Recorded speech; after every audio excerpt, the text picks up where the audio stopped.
Are you overwhelmed? Are you feeling, what is the point of all of this? Constant pressure, constant demands, never enough time, never enough money, never enough of your energy or attention. It's just never enough. There's always a demand for more of you.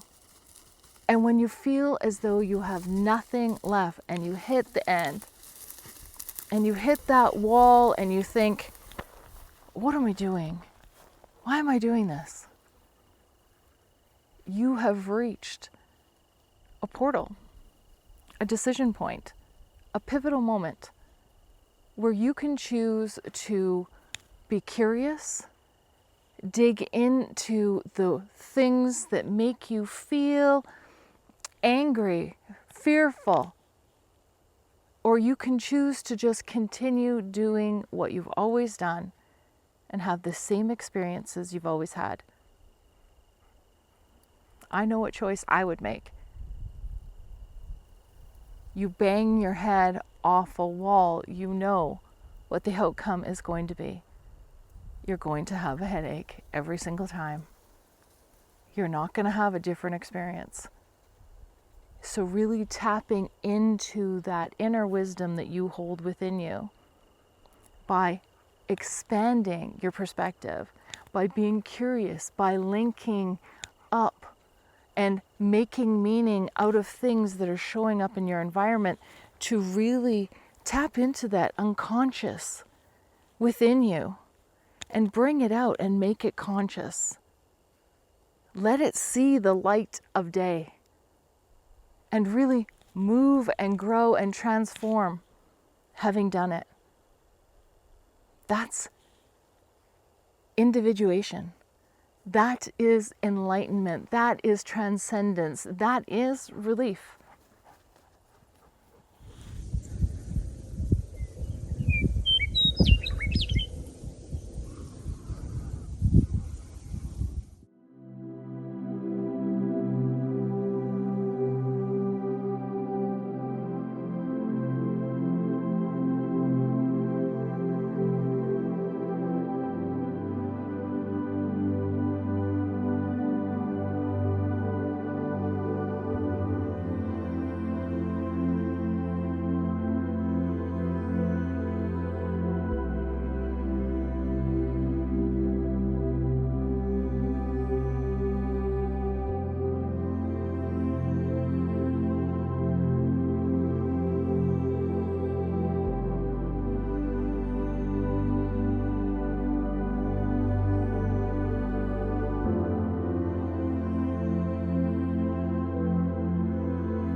Hi, and welcome back.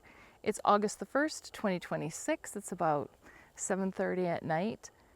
It is just beautiful out here. We have been thick with smoke, and when it hasn't been smoky, the sun has been so intense that the dogs can't handle it. And it's fascinating to me that we're closer to Christmas than we are to the beginning of this year. It has just flown by at record speed. And we've talked about this experience that we are having for, well, this entire channel, and how important it is to make more meaning out of your life than just methodically doing your day after day. And when a crisis happens, you rely on these superficial ways of understanding it, leaving you in further turmoil, not being able to really connect where that feeling is because you're trying to think it through. And Carl Jung, who I'm sure you've all heard of Carl Jung, I don't know how you couldn't have, but if you haven't, he is well known for his contribution to this very thing that I continue to produce, living symbolically, understanding the collective unconscious, helping people to make meaning of dreams, connecting the unconscious and the conscious so that you become a complete soul individuation. And as we have moved through this past year at the very least, even since the 7/7 portal, when Sirius, the star, had a gateway, and it opens up and it remains open until the Lionsgate portal, which is August 8th. And this period of time has felt to me like an ego death. That identity, any little pieces and remnants that you've been trying to hold on to, that really made you feel like you fit, that you belong, that you understood the world, it's how you engage and you relate. You continue to pull on these little strings you've left attached just to make sure you have a backup plan, just in case trusting your intuition doesn't work out. And I fully understand that. And I feel that when people move through their shadow, you have many ego deaths because you're more than one thing. You are engaging with every relationship and in every environment in different ways. And this culmination of having understood that there is so much more to this experience than this narrow focus of living mentally, rationally, logically. That this interconnectedness, when signs and symbols and synchronicities show up and you question them, how does that have meaning? How does that connect with the experience I'm having? My emotional state, the way I react and engage with those around me. What could that possibly be telling me? And how can it ease the stress, the distress, the dis-ease of this feeling as though I am missing something? There's something more, something's not working, something's out of balance. To help you transform and move more fluidly, with more ease and less distress. And so, having shifted and evolved, and it's not like a one-time event. You are constantly in this state of projecting who you are and how you relate to the world and how you see yourself and where you are connecting the dots of the things that are actually showing up all around you, being curious, analyzing, using breath work and meditation and being creative with artwork and really thinking about it to feel, what does it have meaning? When I do cloud scrying and just feeling the feelings that it elicits and making meaning of that, expanding perspectives and awareness and understanding of all that is available and possible to you, and how it can relate to your own individuation journey. Transcendence, enlightenment, all these words. It comes back to this sense of knowing and trusting yourself and really connecting with this insanely amazing experience.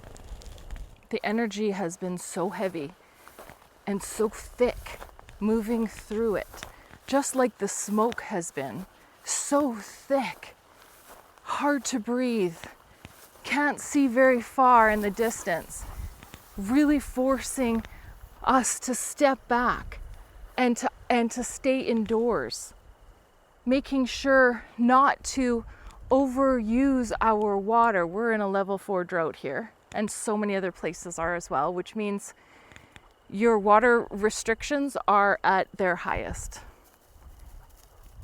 And the thing about all of this is it's causing us to pause, to rest, to really sit with ourselves and actually take a look around at what is happening, how we're engaging, how we manage our time with ourselves. Are we okay with it? How do we see these signs, symbols, and synchronicities? Do we see them as fear that we should worry and be distressed? Or do we say, okay, got the message, time to change, need to transform, need to evolve, something's happening here, and really need to sit with it, be curious about it, contemplate it, using all of your inner wisdom, the shadow work you have done of understanding those deep feelings of woundedness, the strengths that you have, the things that you have moved through and have overcome, recognizing where you actually feel divinely guided, really in tune, not at opposition, but rather in flow. And this is the time with this ego death of surrender, of recognizing that there is no way to win. When it comes to that ideology of overpowering, working with, and the wind confirms, working with the energy, working with the environment, working with people in collaboration, being mindful and considerate. But the first thing you need to do is understand yourself. And until you do that, you will remain on a treadmill, repeating cycles over and over and over again.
Thanks for watching, everyone, for being here, for commenting, sharing, liking, and subscribing, and for really embracing this journey.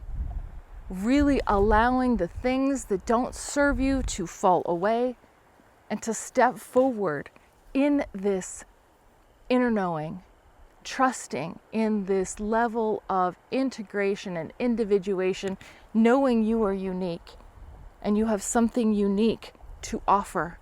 That is why you're here. So until next time, stay safe, stay connected, and we'll see you really soon. Bye.